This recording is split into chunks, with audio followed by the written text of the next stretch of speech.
15 বছর ধরেই একক গোষ্ঠীর রাজনীতি থেকে মুক্তির জন্য, রাষ্ট্রমানবিক হওয়ার জন্য, গণতান্ত্রিক পরিবেশ তৈরি হওয়ার জন্য, সবার অধিকারের জন্য সংগ্রাম করে আসছি।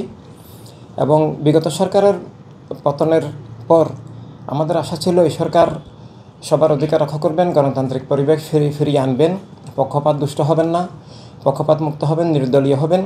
তারা একটা সুষ্ঠু নির্বাচনের মধ্য দিয়ে গণতন্ত্রের উত্তরণ ঘটাবেন। কিন্তু দুঃখের বিষয় যে তারা বৈষম্যমূলক আচরণ করছেন, তারা গণতান্ত্রিক আচরণ করছেন না। তারা কেবল ধর্ম নামে অধর্মগ্রবাদী কিছু নাম সর্বস্ব জঙ্গিবাদী দলকে নিয়ে তারা সংলাপ করেন, তারা আমাদের সবাইকে ডাকেন না। তো এবং অপরদিকে তারা রাজনৈতিক বিদ্বেষের বশবর্তী হয়ে শিল্প কারখানা, কলকারখানা বন্ধ করে দিয়েছেন। তারা তাদের কারণে অর্থনীতি ধ্বংস হয়ে গেছে, লক্ষ লক্ষ মানুষ বেকার হয়ে গেছে এবং ঘরে ঘরে হাহাকার চলছে এবং রাষ্ট্রীয় স্বাধীনতা সার্বভৌমত্ব হুমকির সম্মুখীন। পুলিশকে দিয়ে মিথ্যা মামলা দেওয়াচ্ছেন, রাষ্ট্রের ভিত্তিটাকে মিথ্যায় পরিণত করেছেন। আইনশৃঙ্খলার বলতে কিছুই নাই, কোনো জবাবদিহিতা নাই, নিরাপত্তা নাই, খুন জুলুম অবিচার হচ্ছে মারাত্মকভাবে।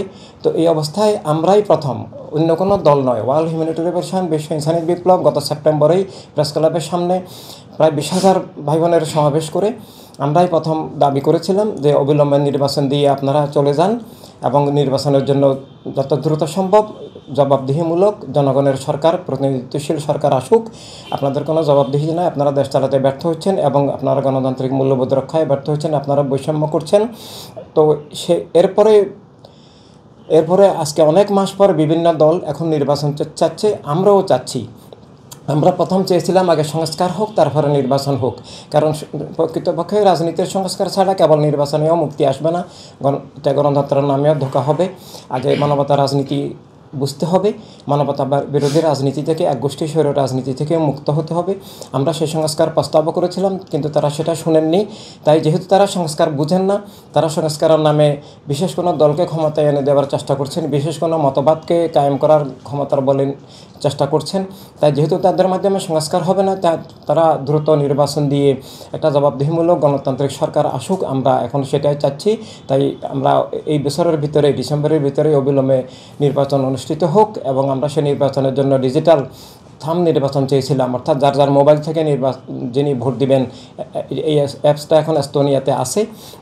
কারণ জননিরাপত্তা নাই, ভোট কেন্দ্রে যাওয়া যায় না। 1,20,00,000-এর মতো বাংলাদেশের নাগরিক বাইরে আছেন, সবাই যদি ভোট দিতে হয়, মামুনরা নিরাপত্তার কারণে বের হতে পারেন না। অনেক কর্মব্যস্ত মানুষ আছেন, যারা ভোট কেন্দ্রে গিয়ে 6 ঘন্টা দাঁড়িয়ে থাকার সময় নাই।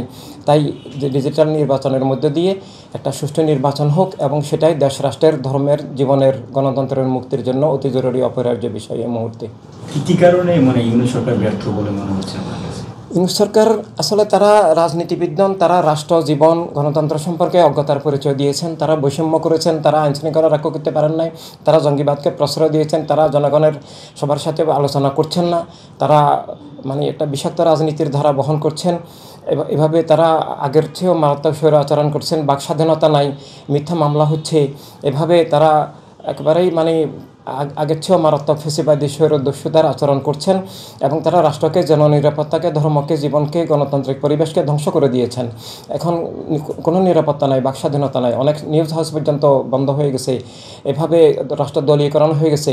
বিশেষভাবে জামাত ইসলাম নামধারী যে ইমানের দুশ্মন, ইসলামের দুশ্মন একটা মুনাফিকি ফেরকা, ওনারা সেটাকে এমনভাবে এস্টাবলিশ করেছেন, জেলা উপজেলা পর্যায়ে পর্যন্ত পুলিশ প্রশাসন সব ওদের দলীয় লোক নিয়োগ করে একটা বিষাক্ত পরিবেশ, জঙ্গিবাদী পরিবেশ তৈরি হয়ে গেছে। এতে আমাদের ধর্ম, জীবন, রাষ্ট্র সব কিছু বিপন্ন হয়ে গেছে।